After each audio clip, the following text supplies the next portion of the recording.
بسم الله الرحمن الرحيم. السلام عليكم ورحمة الله وبركاته. إن الحمد لله نحمده ونستعينه ونستغفره ونعوذ بالله من شرور أنفسنا ومن سيئات أعمالنا. من يهده الله فلا مضل له ومن يضلل فلا هادي له، وأشهد أن لا إله إلا الله وحده لا شريك له، وأشهد أن محمدا عبده ورسوله. يا أيها الذين آمنوا اتقوا الله حق تقاته ولا تموتن إلا وأنتم مسلمون. يا أيها الناس اتقوا ربكم الذي خلقكم من نفس واحدة وخلق منها زوجها وبث منهما رجالا كثيرا ونساء، فاتقوا الله الذي تساءلون به والأرحام، إن الله كان عليكم رقيبا. يا أيها الذين آمنوا اتقوا الله وقولوا قولا سديدا يصلح لكم أعمالكم ويغفر لكم ذنوبكم، ومن يطع الله ورسوله فقد فاز فوزا عظيما. أما بعد، فإن أصدق الحديث كلام الله تبارك وتعالى، وخير الهدي هدي محمد صلى الله عليه وعلى آله وسلم، وشر الأمور محدثاتها، فإن كل محدثة بدعة، وكل بدعة ضلالة، وكل ضلالة في النار. معاشر المسلمين والمسلمات رحمكم الله. Alhamdulillah, kita senantiasa memanjatkan puji syukur kita hanya untuk Allah Tabaraka wa Ta'ala yang tiada hentinya melimpahkan rahmat, anugerah, kenikmatan dan inayahnya kepada kita sekalian, sehingga pada malam hari ini kita dapat kembali melanjutkan kajian dari pembahasan kitab Sahih Al-Adabil Mufrad yang menjelaskan tentang adab-adab dan akhlak yang telah diajarkan oleh Nabiullah sallallahu alaihi wasallam kepada umatnya. Dan pada malam hari ini kita memasuki bab yang ke-116 dari kitab Sahih Al-Adabil Mufrad, atau bab yang ke-132 dari kitab aslinya Al-Adabul Mufrad. Berkata Imam Abu Abdullah Muhammad bin Ismail bin Ibrahim Ibn al-Mughirah Ibn Bardizbah Al-Ju'fi maulahum al-Bukhari rahimahullahu ta'ala, Babul Ulfah. Bab al-ulfah. Yang dimaksud al-ulfah yaitu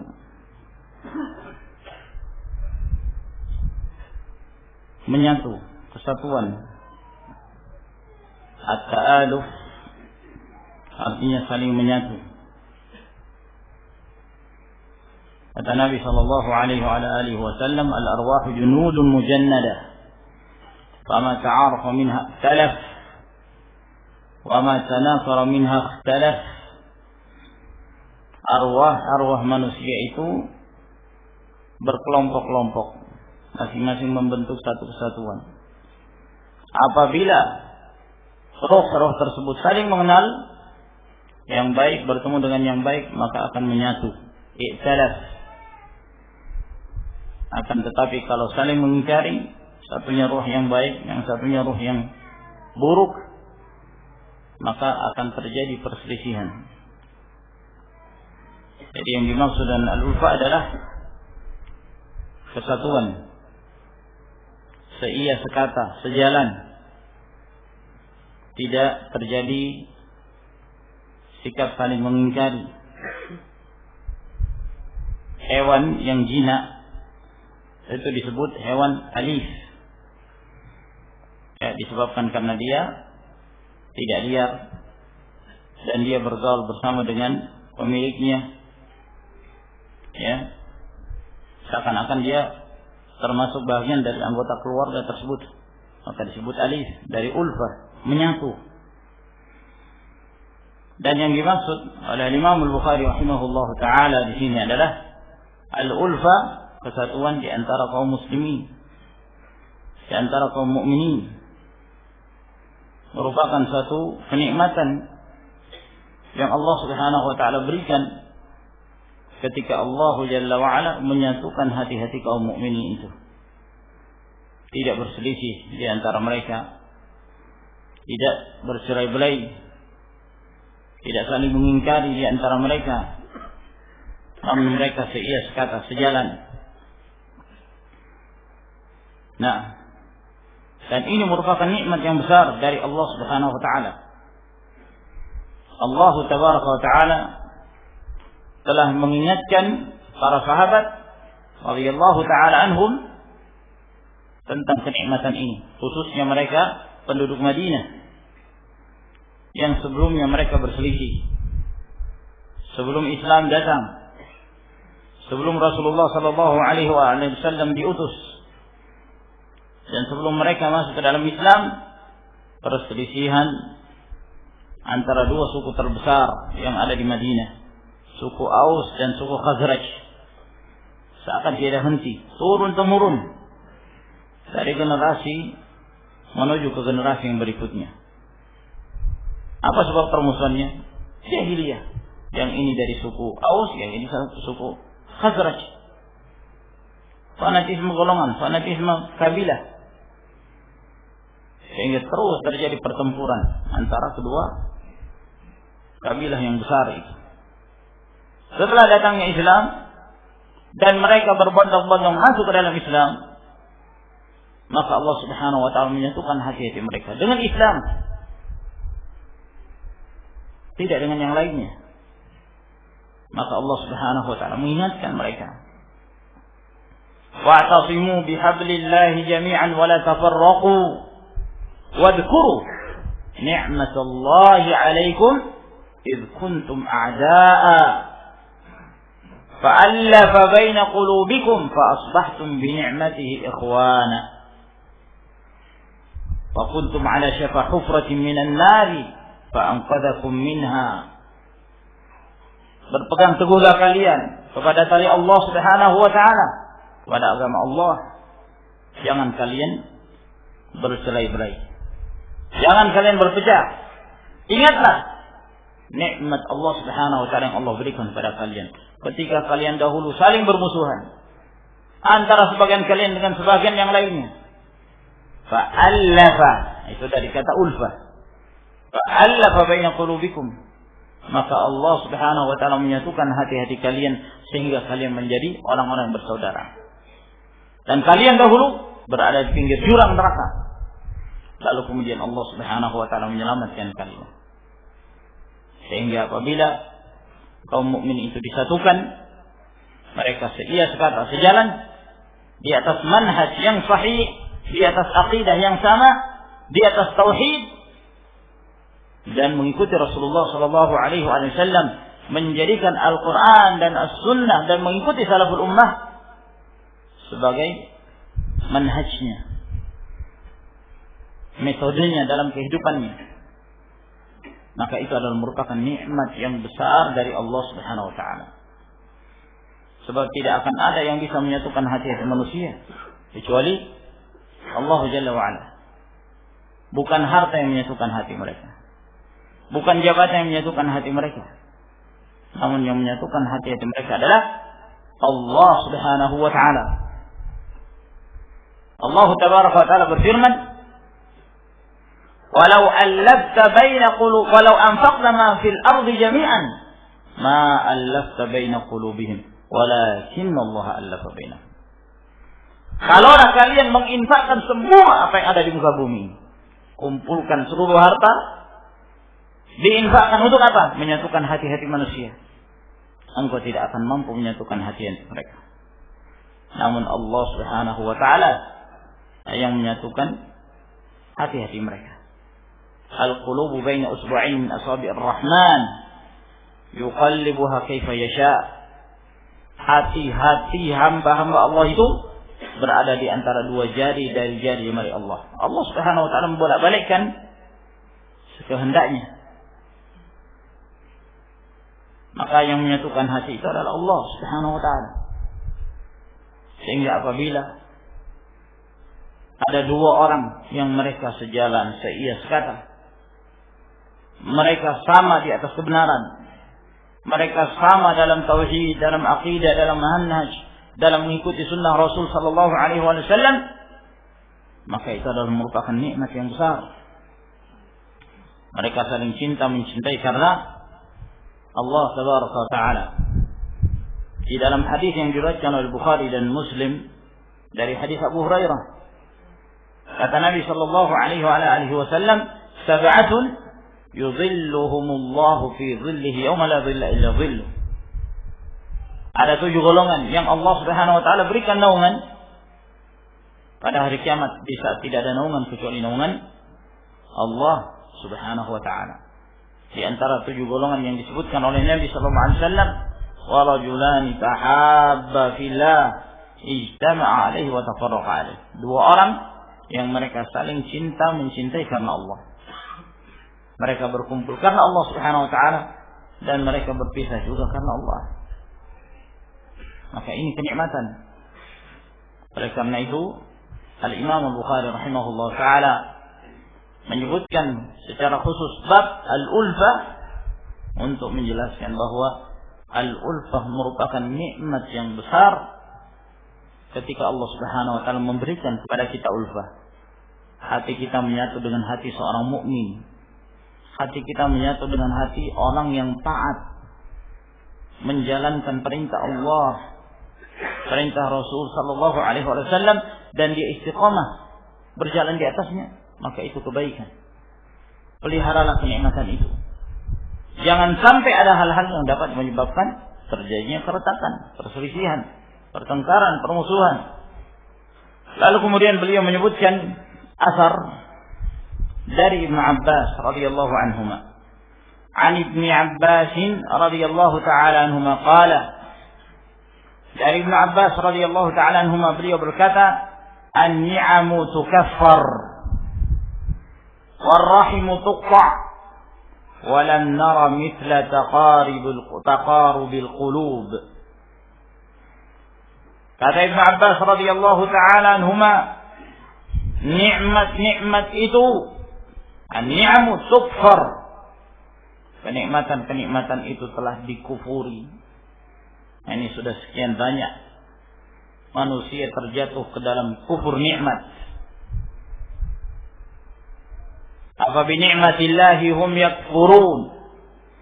Apakah terhadap nikmat Allah Subhanahu wa taala mereka kufur terhadapnya? Mereka mengingkarinya.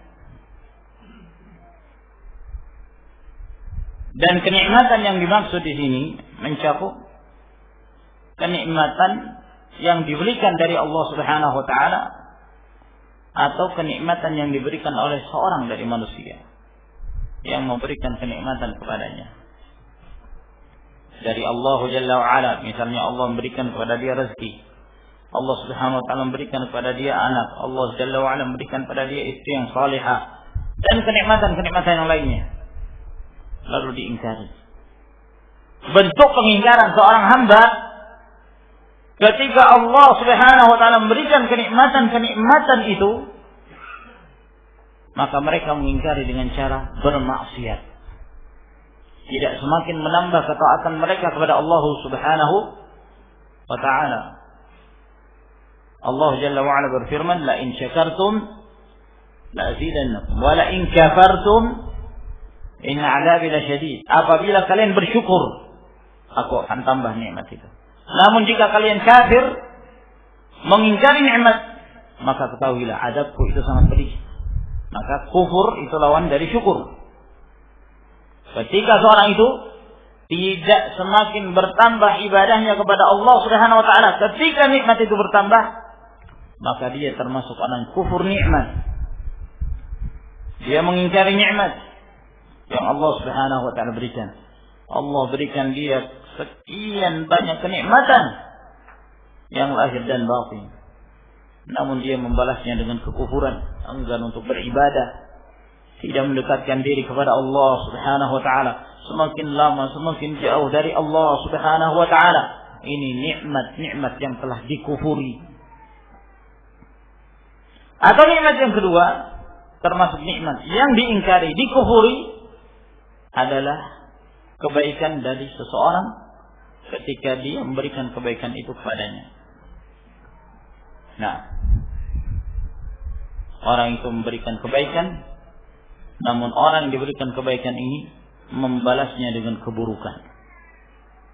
Ini termasuk nikmat yang dikufuri.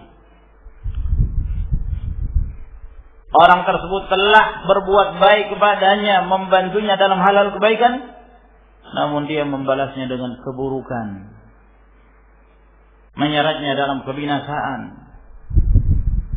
Maka ini termasuk di antara bentuk nikmat yang dikufuri, yang diingkari. Seharusnya sikap seorang muslim, kalau ada orang datang berbuat baik kepada kita, maka kita berusaha untuk membalasnya. Kata Nabi sallallahu alaihi wasallam, "Man shana'a ilaikum ma'rufan fakafi'uh. Fa in lam tukafi'uh fad'u lahu hatta tadhunna anna qad kafa'tahu." Siapa yang berbuat baik kepadamu, dia telah melakukan perbuatan yang ma'ruf, dia berikan kepadamu, maka balas dengan kebaikan pula.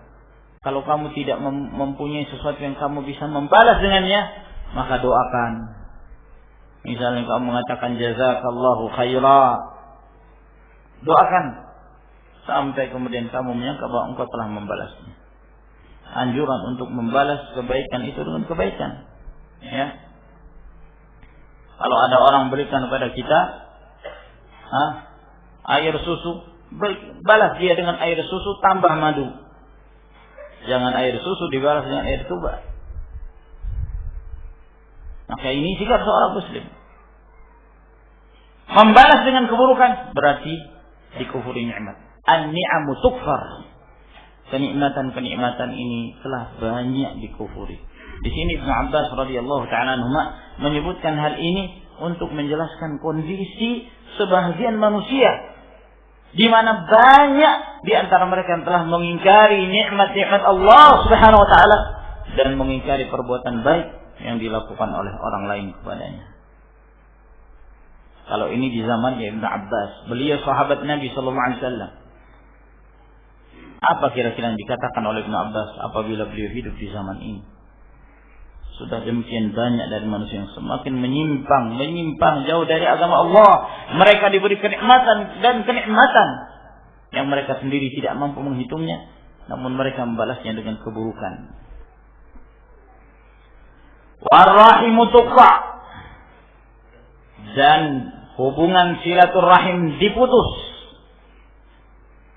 Semakin banyak manusia mereka memutuskan tali silaturahim dalam keadaan menyambung tali silaturahim di antara kerabat adalah merupakan perkara yang wajib.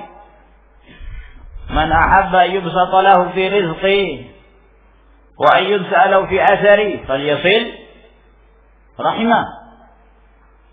Siapa yang senang untuk dilapangkan rezekinya, dipanjangkan umurnya, hendaknya dia senantiasa bersilaturahim.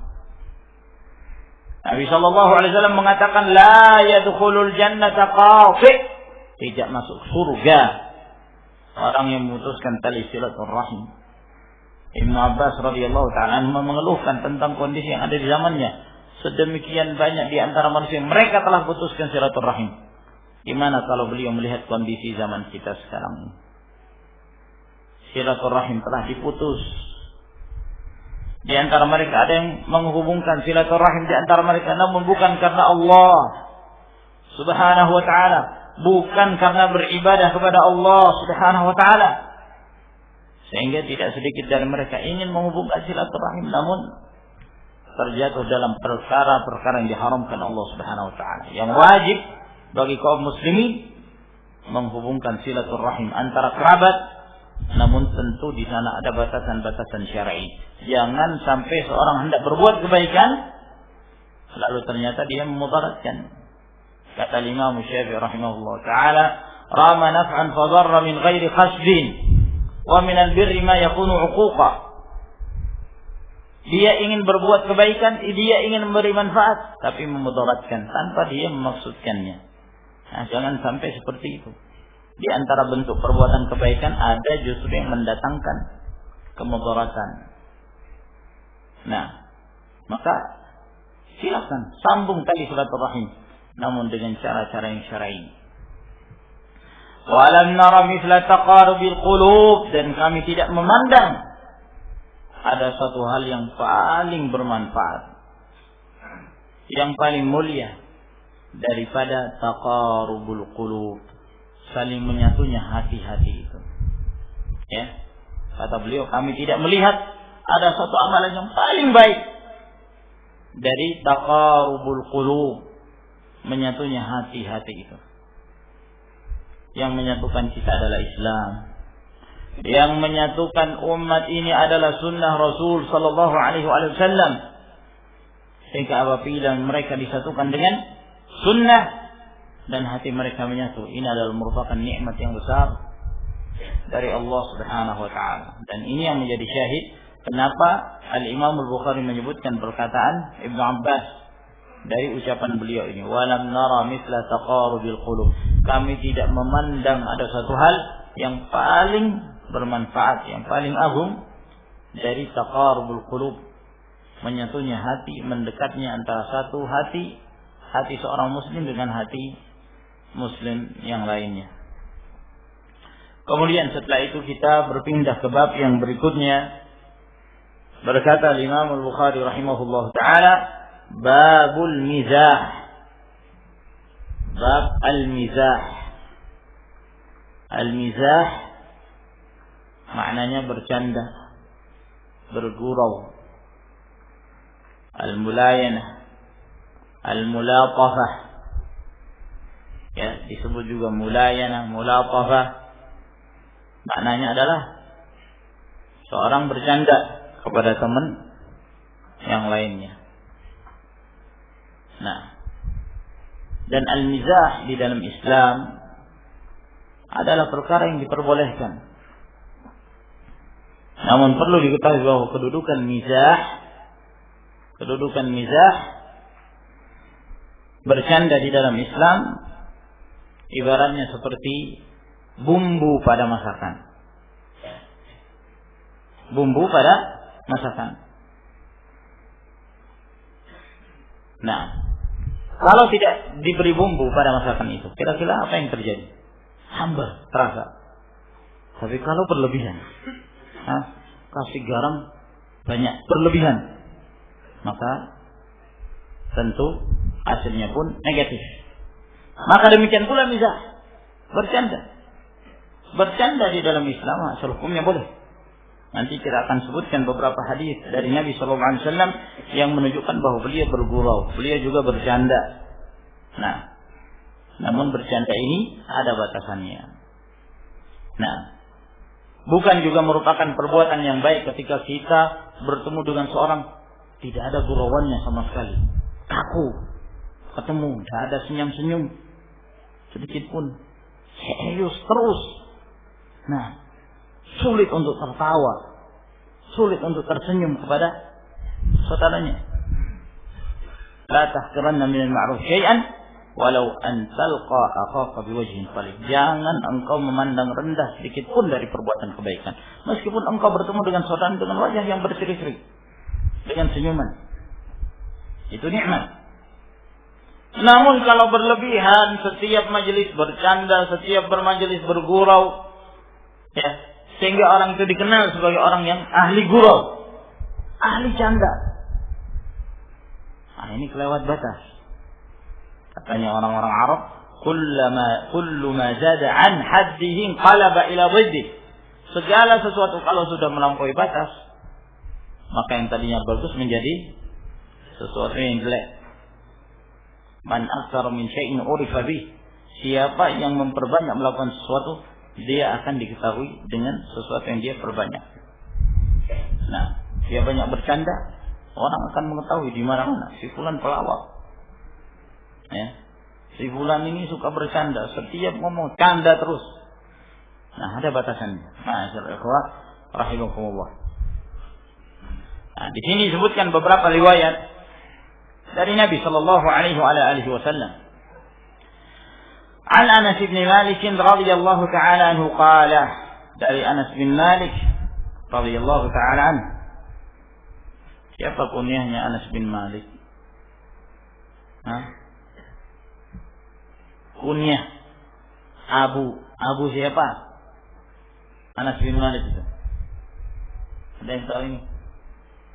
Sebelah kanan. Abu Hamzah. Nah, ya perlu dilatih ya, supaya kita mengenal para sahabat. Nah, Abu Hamzah. Dan Abu Hamzah ini di kalangan orang-orang, ya, sebagian mereka orang-orang kafir, ya, dianggap sebagai salah satu nama teroris. Nah, ya, sebab karena katanya ada salah seorang yang tertuduh sebagai dalang teroris, namanya Abu Hamzah. La haula wala quwwata illa billah. Memang ini orang-orang Khawarij menggunakan nama-nama kunyah-kunyah yang baik sehingga menghilangkan image yang positif. Sehingga orang ketika menyebut kata Abu, ada Abu saja di depannya, orang sudah curiga. Abu biasanya ada termasuk teman-temannya mereka kaum Khawarij. Padahal tidak demikian. Alhamdulillah Ahlus Sunnah, mereka adalah orang yang paling rahmat kepada makhluk dan paling jauh dari sikap-sikap ifsad, melakukan pengrusakan di muka bumi. Melakukan perbuatan-perbuatan teror yang tidak disyariatkan. Dari Anas bin Malik radhiyallahu ta'ala anhu, beliau berkata, "Atan Nabi sallallahu alaihi wasallam ala ba'd nisa'ihi." Nabi sallallahu alaihi wasallam mendatangi sebagian istrinya. Wa ma'ahunna Ummu Sulaim. Dan bersama dengan mereka istri-istri Nabi sallallahu alaihi wasallam ada Ummu Sulaim, ibunya Anas bin Malik. Seorang wanita yang telah mendapatkan jaminan surga dari wanita Ansar, Ummu Sulaim, dan termasuk di antara ahli fikihnya para wanita di zaman Rasul sallallahu alaihi wasallam. Wa fi tariqin ukhra anhu, dan dalam riwayat yang lain dari Anas bin Malik pula disebutkan anna al-Bara ibn Malik kana yahdu bir rijal wa kana anjashatu yahdu bin nisa wa kana hasan as-saut. Bahwa dalam satu perjalanan Al-Bara bin Malik ini menggiring kaum lelaki, yahdu. Jadi asal kata yahdu itu dari asal kata hida. Jadi disebutkan oleh para ahli bahasa asal hukum munculnya hida. Jadi hida itu yang dimaksud adalah ucapan-ucapan syair-syair Arab untuk menghibur mereka dalam perjalanan, bukan nyanyian ya, bedakan antara ghina. Tapi ini adalah lantunan-lantunan syair. Ya. Lantunan-lantunan syair. Tidak seperti yang sekarang nyanyiannya ada reksnya, ada ini macam-macam ya. Dahulu mereka tidak mengenal itu. Namun itu sesuatu yang keluar dari fitrah mereka, keluar dengan sendirinya. Sekedar untuk jadi penghibur dalam perjalanan. Seperti misalnya ketika Rasul sallallahu alaihi wasallam pada saat beliau bekerja bersama dengan para sahabat menggali parit dalam peristiwa perang Khandaq. Nah, maka sambil bekerja itu mereka melantunkan bait-bait syair untuk menghibur agar ya kelelahan itu berkurang. Nah, Nabi sallallahu alaihi wasallam mengatakan, "Wallahi laula Allah mahtadaina wala tasaddaqna wala sallaina fa anzilan sakinatan alaina." Nah, lalu kemudian diikuti oleh para sahabat yang lain. Ya, dan ini adalah merupakan lantunan-lantunan syair yang diperbolehkan, termasuk diantaranya hida. Nah, hida ini itu digunakan oleh orang-orang Arab dahulu dalam perjalanan. Ya, dalam perjalanan. Apabila mereka melakukan perjalanan safar untuk menghilangkan kelelahan sambil mengarahkan untanya, kendaraan mereka unta, sambil diarahkan, sambil kemudian mereka melantunkan syair-syair tersebut. Nah, disebutkan oleh Al-Fairuz Abadi bahwa asal munculnya al-hida ini berasal dari seorang badu, orang Badui. Nah, orang Badui ini suatu ketika dia membawa budaknya. Nah, akhirnya sambil dia jengkel kepada budaknya, dia memukul budaknya tersebut. Nah, sambil dia menggigit jari-jarinya. Sambil kemudian berjalan dan dia mengatakan pada budaknya itu, di. Maksudnya ikuti tanganku. Nah, dari kata di, aidi. Nah, sambil mereka melakukan perjalanan, sambil ngomong, ya, agar kemudian budaknya ini mengikuti arahan majikannya, orang Badui ini. Nah, dari situ kemudian muncul istilah al-hida dalam perjalanan, lalu kemudian mereka melantunkan bait-bait syair. Nah, di sini Al-Bara' bin Malik dalam perjalanan beliau menggiring kaum lelaki. Yang dimaksud di sini menggiring kaum lelaki, yakni kaum lelaki yang mereka naik unta, untanya yang digiring, untanya yang diarahkan. Ya. Untanya yang diarahkan. Apakah dengan cara ditarik? Ya, ditarik. Nah, yang lainnya berada di atas unta, kemudian yang satunya turun, menarik unta tersebut. Jangan sampai dia salah arah. Nah, ini Al-Bara' bin Malik menggiring kaum lelaki. Wa kana Anjashah yahdu bin nisa. Sedangkan Anjashah ini maula Rasulullah sallallahu alaihi wasallam, bekas budaknya Rasulullah alaihi salatu wasallam. Kunyah beliau Abu Mariyah. Nah, Anjashah ini yahdu bin nisa. Dia menggiring kaum wanita. Jadi untanya itu yang digiring oleh Anjashah. Nah, dan mereka menggiring tentu sambil melantunkan bait-bait syair tersebut. Nah, itu disebut al-hida. Menggiring sambil melantunkan bait-bait syair. Wa kana hasan as-sauti. Dan Anjashah ini seorang yang dikenal dengan keindahan suaranya. Bagus, merdu suaranya ketika dia melantunkan syair-syair itu. Dan itu didengarkan oleh Nabi sallallahu alaihi wasallam. Faqala an-nabiy sallallahu alaihi wa ala alihi wasallam. Maka Nabi sallallahu alaihi wasallam pun mengatakan, "Ya Anjashah, wahai Anjashah, ruwaidan sauqaka bil qawarir." Pelan-pelanlah kamu ketika engkau menggiring botol-botol ini. Apa kok yang dimaksud botol-botol? Ya. Ini kalau diterjemahkan secara letter-let seperti itu, orang jadi bingung. Menggiring botol itu maksudnya apa?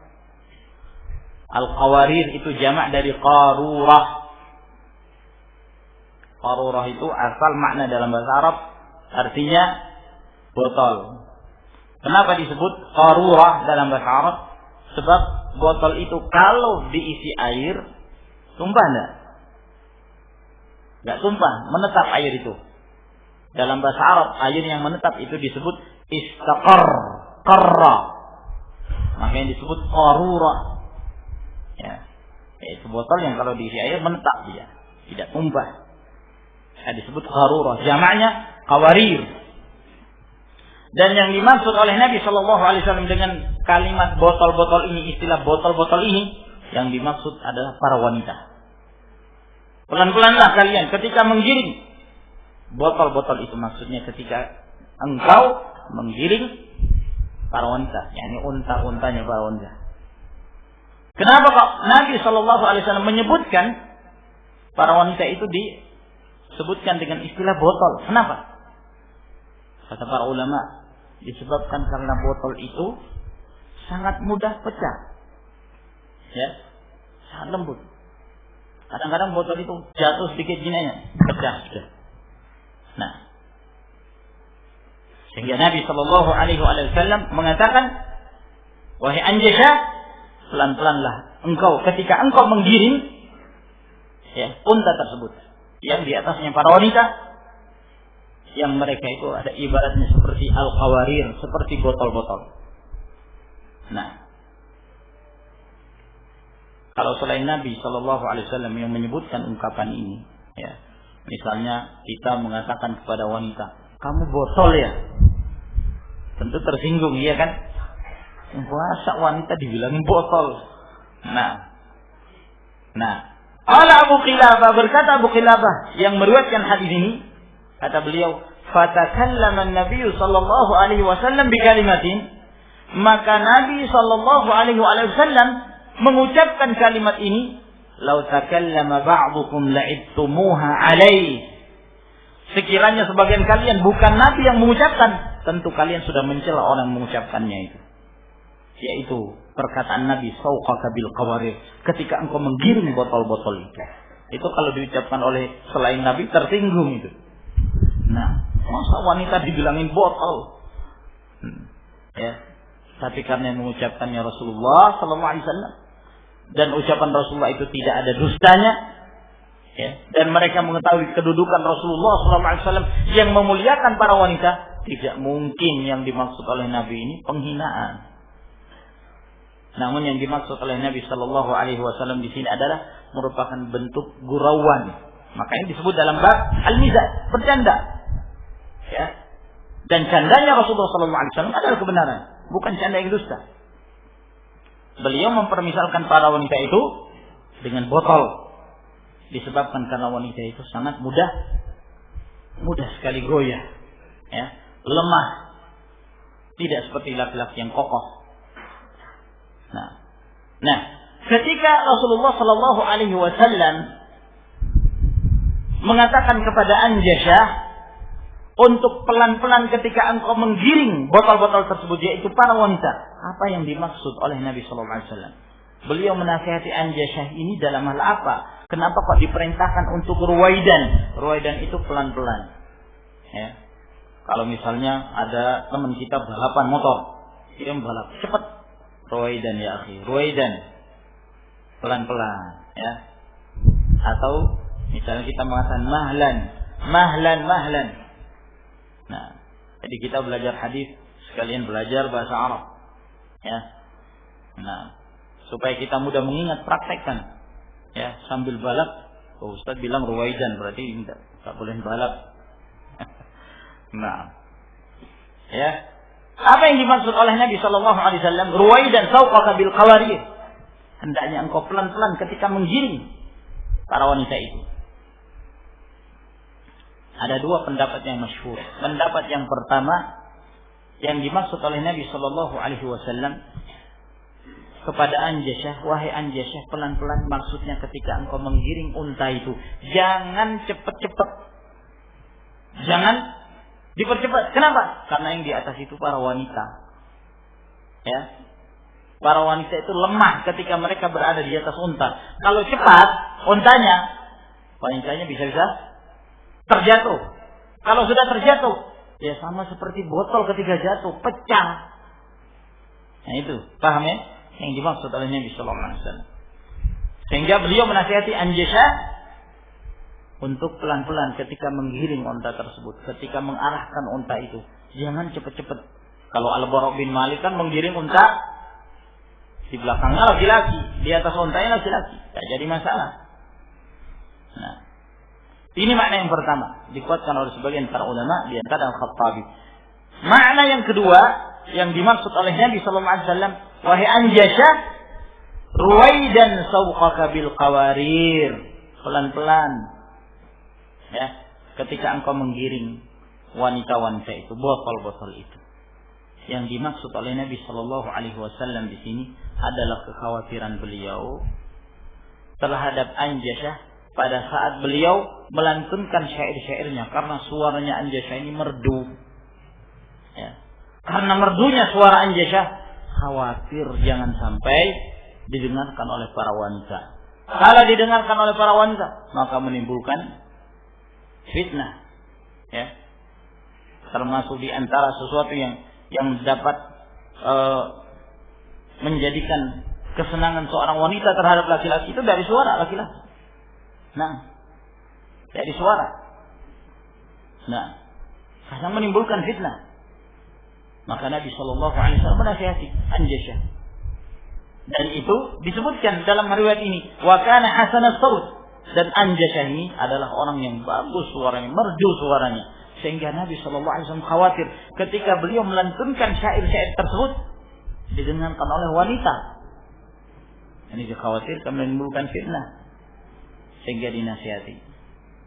Dan ini pendapat yang dikuatkan oleh sebagian para ulama. Al-Qurtubi rahimahullah, beliau mengatakan kedua pendapat ini benar, bahwa Nabi sallallahu alaihi wasallam memaksudkan kedua-duanya. Bahwa Nabi alaihi wasallam menasihati Anjasyah pelan-pelan, maksudnya jangan terlalu cepat ketika menggiring unta. Sekalian Nabi sallallahu alaihi wasallam juga menasihati Anjasyah untuk jangan terlalu mengangkat suaranya sehingga menimbulkan fitnah pada saat didengarkan oleh para wanita. Yang menjadi syahid dari hadis ini bahwa Rasulullah sallallahu alaihi wasallam menyebutkan para wanita dengan istilah qawarir, mereka itu botol. Dan ini dianggap oleh Imam Al-Bukhari rahimahullah taala termasuk bentuk canda Rasulullah sallallahu alaihi wa ala alihi wasallam. Karena ini kalimat yang tidak biasanya. Makanya Abu Qilabah mengatakan, kalau sekiranya bukan Nabi yang mengucapkan kalimat ini, tentu dia akan dicela. Dianggap merendahkan wanita. Tapi kan yang mengatakan ya Rasulullah alaihi wasallam, tidak mungkin Rasulullah merendahkan kedudukan para wanita mukminat. Baik, saya kira sampai di sini insyaallah taala yang kita jelaskan pada pertemuan kita di malam hari ini. Semoga Allah Jalla wa Ala memberi manfaat dari apa yang telah kita pelajari. Wa akhiru da'wana alhamdulillahi rabbil alamin. Assalamualaikum warahmatullahi wabarakatuh.